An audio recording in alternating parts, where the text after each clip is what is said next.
મંત્રી પુત્રનું કૌભાંડ નહીં, મહાકૌભાંડ। ગુજરાતમાં સરકારમાં મંત્રી અને જાણીતા આદિવાસી નેતા બચ્ચુ ખાબડના પુત્રએ સરકારનું જ કરી નાખ્યું છે। જી હા, સરકારનું જ કરી નાખ્યું। હા, આ મંત્રી ખાબડના પુત્રનું એક મોટું કૌભાંડ સામે આવતા સમગ્ર રાજ્યમાં ખળભળાટ મચી ગયો। દાહોદ જિલ્લાના કેટલાક ગામમાં મનરેગા હેઠળ કરેલા કામમાં મંત્રી પુત્રએ કામ કંઈક ન કર્યું, પરંતુ સરકાર પાસેથી ખોટા બિલ બનાવી પૈસા લઈ લીધા। ખાબડના પુત્રના કૌભાંડથી વિપક્ષ લાલગુમ છે, પરંતુ ભાજપ છે એ મૌન છે। ત્યારે જુઓ મંત્રીના પુત્રએ ખાધેલી મલાઈનો આ ખાસ અહેવાલ।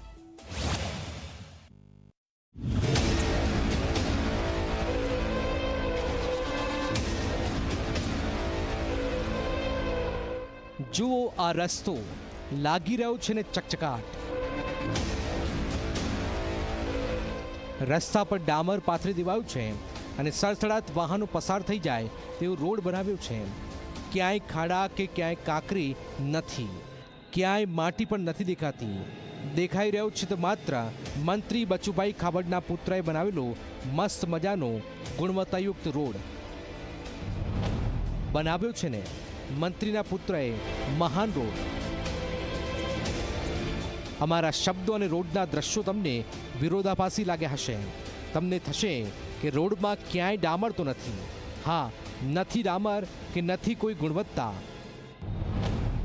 પણ મંત્રીજી દીકરાએ સરકારી ચોપડે તો મજબૂત રોડ બનાવી દીધાનું કહ્યું અને પૈસા પણ પાસ કરાવી દીધા। એટલે કે ચોપડે અલગ અને સાચો રોડ અલગ।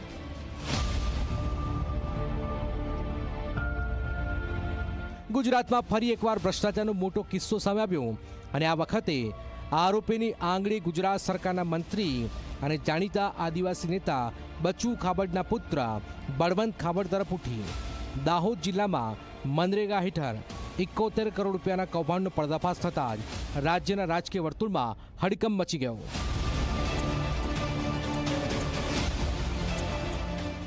પ્રજાના પડસેવાના પૈસા છે।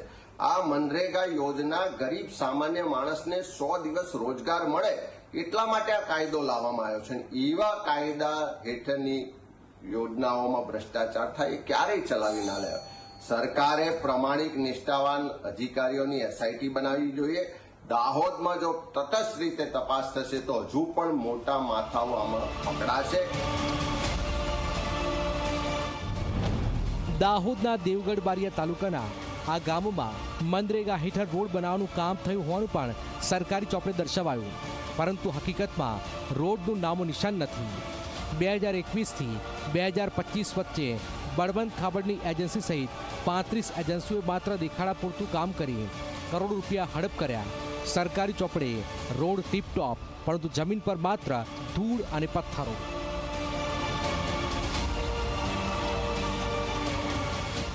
આ કૌભાંડનો પર્દાફાશ થતાં જ પોલીસે મંત્રીના પુત્ર બળવંત ખાબડ અને તત્કાલીન ટીડીઓ દર્શન પટેલની ધરપકડ કરી 71 કરોડના કૌભાંડમાં 35 એજન્સીઓ સામે ગુનો પણ નોંધાયો, જેમાં બળવંતની એજન્સી પણ સામેલ છે। સરકારમાં ભ્રષ્ટાચાર નથી, ભ્રષ્ટાચારમાં ગળાડૂબ ભાજપ સરકારના પાપે ગુજરાત જ્યારે લૂંટાઈ રહ્યું, તમારા મંત્રીમંડળના સભ્યના પુત્ર જ્યારે આ કૌભાંડમાં સીધા આવ્યા હોય ત્યારે મંત્રીશ્રીનું રાજીનામું તાત્કાલિક લઈ લેવામાં આવે તો જ તટસ્થ તપાસ થાય। અને જો સમગ્ર કૌભાંડની તટસ્થ તપાસ કરવામાં આવે દાહોદ સહિત અન્ય જિલ્લામાં પણ તો અનેક મંત્રી પુત્ર અને અનેક સંત્રી પુત્ર અને ભાજપના ખેસ પહેરેલા અનેક આગેવાનો આ કૌભાંડોમાં ગળાડૂબ છે તેના પુરાવા હાથ લાગશે। એટલે સ્પષ્ટપણે વાડ ચીપડા ગળે એવી સ્થિતિ છે। ભાજપની સરકારો અને ભાજપના નેતાઓ અત્યારે લૂંટ મચાવે છે। હજી પણ એમને 2.5-3 વર્ષ છે, એટલે જેટલો ગુજરાતને લૂંટે એટલો લૂંટી લેવાનો જ્યારે મકસદ લીધો છે, ત્યારે મુખ્યમંત્રી શ્રી પ્રધાનમંત્રીશ્રીને મારી વિનંતી છે કે તાત્કાલિક ધોરણે આમાં એસઆઈટીની રચના કરવામાં આવે, નિવૃત્ત ન્યાયાધીશની અંતર્ગત એસઆઈટીની રચના કરવામાં આવે। પરંતુ મામલે ભાજપના નેતાઓનું મૌન ઘણું કહી જાય છે। એક પણ નેતા કે મંત્રી આ મુદ્દે કેમેરા સામે બોલવા તૈયાર નથી। સવાલ એ છે કે શું આ મૌન ભ્રષ્ટાચારને મુખ્ય સમર્થન છે?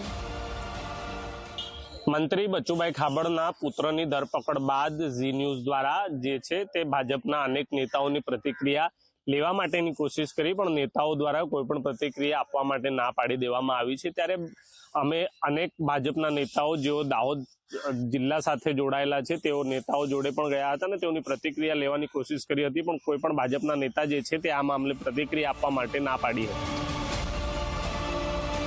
દાહોદના કૌભાંડ ગુજરાતની રાજનીતિમાં ભૂકંપ લાવી શકે છે. વિપક્ષનું રાજીનામાનું દબાણ, ગામ લોકોનો રોષ અને ભાજપનું મૌન, આ મામલો હજુ ગરમાવાની શરૂઆત છે. સવાલ એ છે કે આ કૌભાંડના મૂળ સુધી કોણ પહોંચશે અને શું ન્યાય મળશે? Bureau report, Zee media.